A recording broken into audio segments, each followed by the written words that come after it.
सती माता इसलिए क्योंकि ये पार्वती माँ भगवान शंकर की पत्नी के रूप में इन्हें माना गया है। और कि माँ शैलपुत्री के हाथ में एक कमल का फूल सुशोभित है, उसका महत्व क्या है? आज हूँ राजधानी दिल्ली के झंडेवाला मंदिर पर। जैसे कि आज हमारा पहला नवरात्रा है, माँ शैलपुत्री का दिन है, तो झंडेवाला मंदिर के महंत परम पूज्य जगदीश जी हैं, जो हमें आज बताएंगे माँ शैलपुत्री की पूजा किस तरह की जाएगी और आगे 9 दिन नवरात्रों की 9 माताओं की पूजा किस तरह की जाएगी।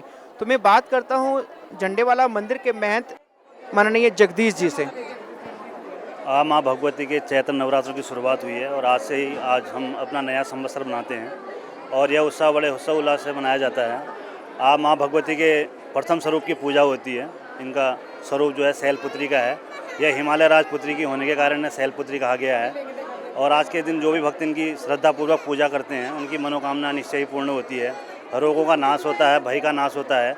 और माँ भगवती का सर्वप्रथम आप चौकी लगाएं और उस पर माँ का सिंहासन विराजमान करें, उनके नाम की जोत जलाएं। भोग पे आप फल और फल ड्राई फ्रूट या कुछ इस चीज़ का भोग लगाएं। और आज के दिन माँ भगवती की दुर्गा सप्तशती का पाठ करें और बीज मंत्र का जाप करें। इस प्रकार जो भी श्रद्धापूर्वक माँ भगवती की पूजा करता है, माता रानी उसकी निश्चय ही मनोकामना पूरी करती है।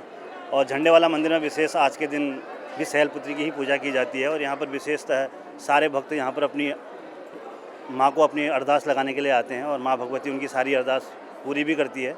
और यहाँ पर विशेष रूप से लोग चलिया भी करते हैं, जिससे कि जो मनोकामना उनको चाहिए होती है वो चलिया के रूप पर अपने व्रत को रखकर उससे पूरा करके वह फल प्राप्त करते हैं। पंडित जी, जैसे कि कहा गया है कि माँ शैलपुत्री का दूसरा नाम सती माता भी है। सती माता इसलिए क्योंकि ये पार्वती माँ भगवान शंकर की पत्नी के रूप में इन्हें माना गया है। और जो प्रजापति दक्ष की जो कथा है वो इस आज के दिन से ही का सारा विशेष आज का दिन से ही उससे जुड़ा हुआ है, क्योंकि ये शैलपुत्री के रूप में इसलिए माना जाता है, ये हिमालय राज की पुत्री है और जो इनके पति के स्वरूप में शंकर जी हैं, तो इसीलिए इनका दूसरा रूप शक्ति के स्वरूप में माना गया है। और सारी नौ दुर्गा जो भी माताएं हैं तो पूजन होता है, वह सारी शक्ति का ही स्वरूप है। माँ भगवती की सारी शक्ति हैं और जो उनकी हम 9 स्वरूपों में पूजा करते हैं।